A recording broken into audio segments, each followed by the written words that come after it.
There are two steps to solve your problems. First, to restore the factory settings, then to format your SD card. This is the first step to restore factory settings.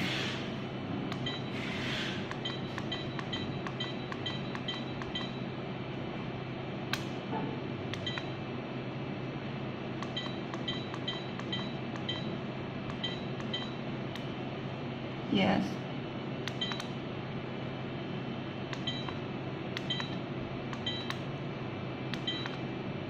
Then, to format your SD card.